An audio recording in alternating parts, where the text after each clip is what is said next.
नमस्कार साथियों, सी विविकल आईटी गुरु में आप सभी का स्वागत है। मध्य प्रदेश आईटी का फॉर्म आ चुका है, आप सभी को अच्छे से पता होगा। कुछ लोग अप्लाई भी कर दिए हैं, जो लोग अभी तक अप्लाई नहीं किए हैं वो अप्लाई कर दें। आज के इस वीडियो में दोस्तों मैं आपको ये बताने वाला हूँ कि मध्य प्रदेश आईटीआई की एडमिशन की प्रक्रिया क्या होने वाली है, जैसे कि चॉइस फिलिंग कैसे करना होगा, कब होगा और फिर इसके बाद मेरिट कैसे तैयार होगी, आईटीआई में बेस्ट ट्रेड कौन से होते हैं जिनसे हम करके भविष्य में जॉब पा सकते हैं, फीस कितनी होने वाली है, सब कुछ दोस्तों इस वीडियो में जानकारी मिलेगी। ये जानना बहुत ज़रूरी होता है आपको कि चॉइस फिलिंग कैसे करना होता है, बेस्ट ट्रेड कौन से होते हैं, कितना हम जो है कॉलेज या फिर आईटीआई जो ट्रेड हैं वो अप्लाई कर सकते हैं। बहुत अच्छे तरीके से मैं दोस्तों आपको इस वीडियो में बताने वाला हूँ, पूरा डिटेल में समझा दूंगा। चलिए शुरुआत करते हैं और समझते हैं कि क्या प्रक्रिया है एडमिशन की।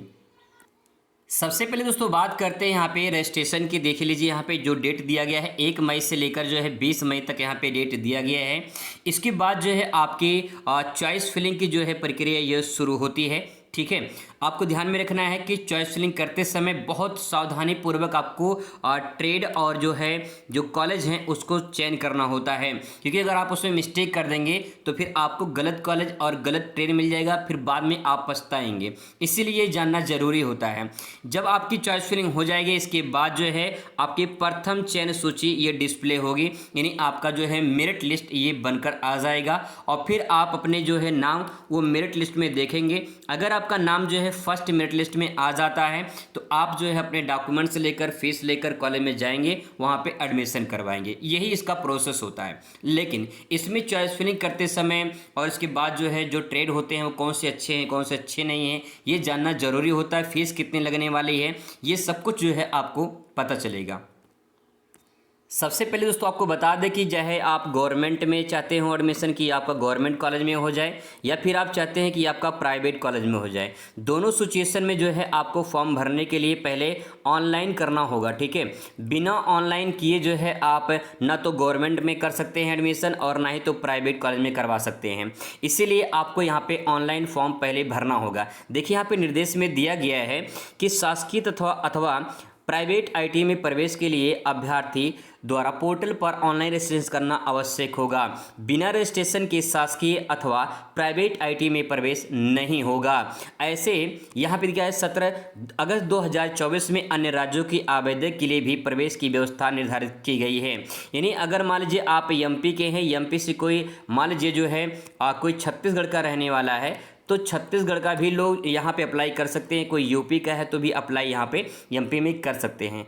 अब इसके बाद दोस्तों अगला जो स्टेप है, पहली बात ये होगा कि आपको ऑनलाइन जो है रजिस्ट्रेशन करना वो अनिवार्य है। जब आपका ऑनलाइन फॉर्म हो जाता है फिर इसके बाद आपका आता है चॉइस फिलिंग का। ये चॉइस फिलिंग में आपको ध्यान में रखना होता है कि अच्छा ट्रेड और अच्छा कॉलेज चुनने का।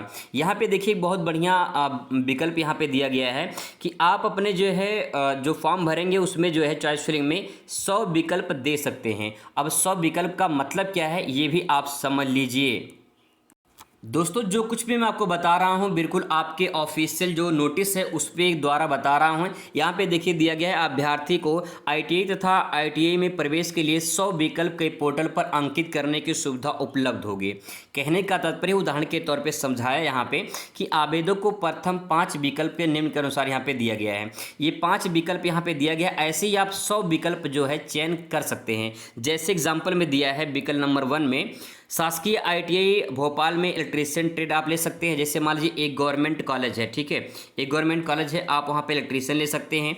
फिर उसी कॉलेज में आप फिटर भी ले सकते हैं। ठीक है, इसके बाद और अन्य किसी जगह जिले में या फिर अन्य किसी जो है कॉलेज में, यहाँ पे जैसे देखिए शासकीय आईटीआई नर्मदापुरम में दिया है, ठीक है, सॉरी नर्मदापुरम में दिया है, तो यहाँ पे जो है इलेक्ट्रीशियन ट्रेड हो जाएगा। और इसके बाद देखिए नर्मदापुरम में जो है फिटर ट्रेड हो जाएगा और इसके बाद यहाँ भोपाल में मशीन ट्रेड। कहने का तात्पर्य है दोस्तों कि आप एक ही कॉलेज में कई सारे ट्रेड ले सकते हैं। ये इसमें फ़ायदा यही होता है। जैसे मान लीजिए आपका इलेक्ट्रीशियन चाहिए आपको और इलेक्ट्रीशियन में नहीं हुआ है तो आप फिटर जो है ले सकते हैं, अगर फिटर आप भरे हैं। ध्यान रखेंगे जो आप फॉर्म में भरेंगे, ठीक है, वही आपको जो है मिलेगा और जो है अगर जो नहीं भरेंगे वो ट्रेड नहीं मिलेगा। दूसरी सबसे महत्वपूर्ण बात दोस्तों, इसको नोट कर लीजिए अच्छे से। जैसे मान लीजिए यहाँ पे देखिए लिखा है शासकीय आईटीआई भोपाल में इलेक्ट्रीशियन ट्रेड, पहले नंबर पे लिखा हुआ है। तो जो आप पहले नंबर पे ट्रेड या कॉलेज सेलेक्ट करेंगे वही आपको प्राथमिकता जो है इसमें दिया जाएगा, ठीक है। प्राथमिकता जो है आपको पहले वाले मिलेगा, फिर इसके बाद दूसरे में, फिर इसके बाद तीसरे में। जैसे आप क्रम वाइज लिखेंगे वैसे ही जो है आपको क्रम वाइज जो है ट्रेड मिलेगा। कहने का तात्पर्य यहाँ पे और है दोस्तों कि जैसे मान लीजिए आपका इलेक्ट्रीशियन में, जैसे आप पहले नंबर पे इलेक्ट्रीशियन भरे हैं, इसमें नहीं हुआ तो आपका दूसरे नंबर का जो ट्रेड है उसमें नाम आएगा। अगर मान लीजिए दूसरे में नहीं होता तो तीसरे में नाम आएगा, तीसरे में होता तो चौथे में नाम आएगा। मतलब कि जो ट्रेड आप भरे हैं, जो कॉलेज भरे हैं और क्रम जो अनुसार भरे हैं उसी के अनुसार आपका नाम आएगा और वही ट्रेड आपको मिलेगा, वही कॉलेज आपको मिलेगा जो आप अप्लाई किए हैं। आई होप दोस्तों कि आपको ये बात समझ में आ गया होगा। मान लेते हैं गलती से आपने अपनी चॉइस फिलिंग जो है गलती से दूसरा कुछ कर लिया है, दूसरा कॉलेज चूज कर लिया है, दूसरा ट्रेड चूज कर लिया है, तो ध्यान रखेंगे जब आप चॉइस फिलिंग कर लेते हैं तो आपको जो है लॉक करना होता है, अपना कंफर्म करना होता है कि आप 100% मुझे जो है यही कॉलेज और यही ट्रेड चाहिए, आप लॉक कर दीजिए, ठीक है। तो अब यहाँ पे होता क्या है, लॉक करने से पहले ध्यान रखेंगे अगर गलती हो गई तो आप उसे सुधार सकते हैं, लेकिन अगर लॉक हो जाएगा तब इसके बाद जो आप उसे सुधार नहीं सकते हैं। यही बात यहाँ पे कहा गया है कि यदि इच्छित संस्थाओं और व्यवसाय में प्राथमिकता क्रम के चयन में अंकित की गई जानकारी में कोई त्रुटि हो गई हो तो इस जानकारी में सुधार चॉइस लॉक करने के पूर्व तक किया जा सकता है। यानी जब आप जो अपना लॉक कर देंगे तब नहीं होगा, उससे पहले जो है आप कर सकते हैं अगर कोई गलती हो गई हो तो।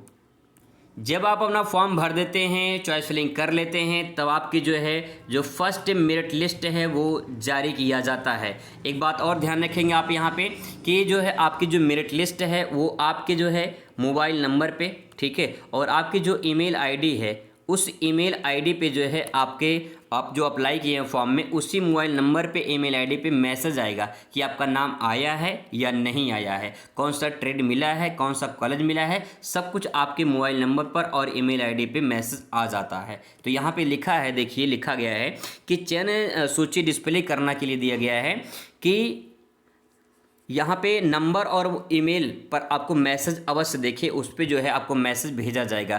तो यहाँ पे स्पष्ट रूप में लिखा गया है।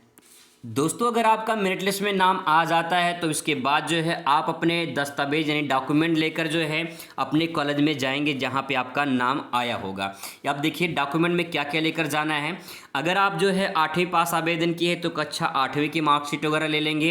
अगर 10वीं पास आवेदन किए हैं 10वीं का जो है मार्कशीट वगैरह ले लेंगे। और जो फॉर्म भरे हैं उसका प्रिंट आउट भी आपके पास होना चाहिए।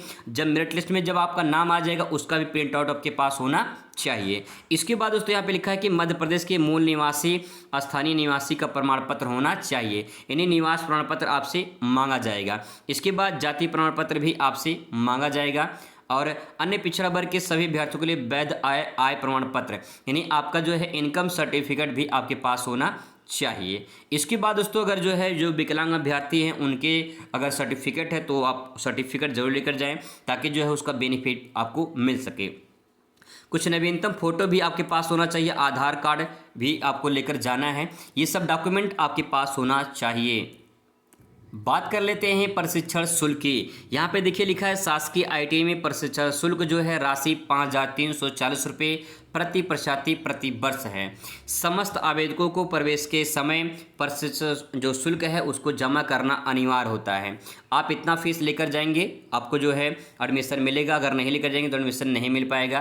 परीक्षार्थी प्रशिक्षण प्रारंभ होने के उपरांत संस्था छोड़ना चाहता है तो ऐसे परीक्षार्थी का प्रशिक्षण शुल्क जो कौशल मनी, परीक्षा फीस आदि राजसात किया जाएगा। यहाँ पे कहा गया है अनुसूचित जनजाति और अनुसूचित जाति के परीक्षार्थियों को प्रशिक्षण शुल्क संबंधी विभाग पर निर्धारित प्रक्रिया द्वारा अनुसार पोर्टल माध्यम से जो है प्रतिपूर्ति किया जाएगा, मतलब उनको वापस कर दिया जाएगा। और जो ये राजसात है ये आपका जमा हो जाएगा, वापस नहीं होगा अगर आप बाद में इसे छोड़ना चाहते हैं तो, ठीक है। लेकिन SC ST का जो है वापस हो जाएगा। यहाँ पे इसके बाद आयु वगैरह दिया है, तो जो इम्पोर्टेंट था वो मैंने आपको बता दिया है और अगर आप उन बातों को ध्यान रखेंगे तो आपको जो है कोई दिक्कत नहीं होगा। बाकी मैं समय समय पर आपको अपडेट करता रहूँगा कि कैसे क्या करना है। जब चॉइस फिलिंग का डेट आएगा तो फिर आपको सूचित करेंगे। और इसके बाद जो है यहीं पर आपको मैं दिखा दे रहा हूँ, यहीं लास्ट में जो है आपको ट्रेड की लिस्ट मिल जाएगी, ठीक है। आप चाहो तो इन ट्रेडों को देख सकते हैं और इसी के अनुसार जो है अपनी ट्रेड का चयन कर सकते हैं। यहाँ पे दोस्तों आप देख सकते हैं इसमें जो है हर ट्रेड के बारे में दिया गया है। जैसे कि जो मेन इंपॉर्टेंट ट्रेड इस यहाँ पे देखिए इलेक्ट्रीशियन का ट्रेड है, ठीक है। और यहाँ पे जो इलेक्ट्रीशियन ट्रेड है यहाँ पे 2 वर्षीय कोर्स है ये दिया गया है। इलेक्ट्रीशियन मैकेनिक का 2 वर्षीय कोर्स है। ऐसे जो है सारे ट्रेड आपको यहाँ पे मिल जाएंगे। इनको अच्छे से देख लीजिए, समझ लीजिए। बाकी जो है जब चॉइस फिलिंग आएगी मैं तुरंत आपको अपडेट करूँगा। मिलते हैं इस वीडियो में। Thanks for watching.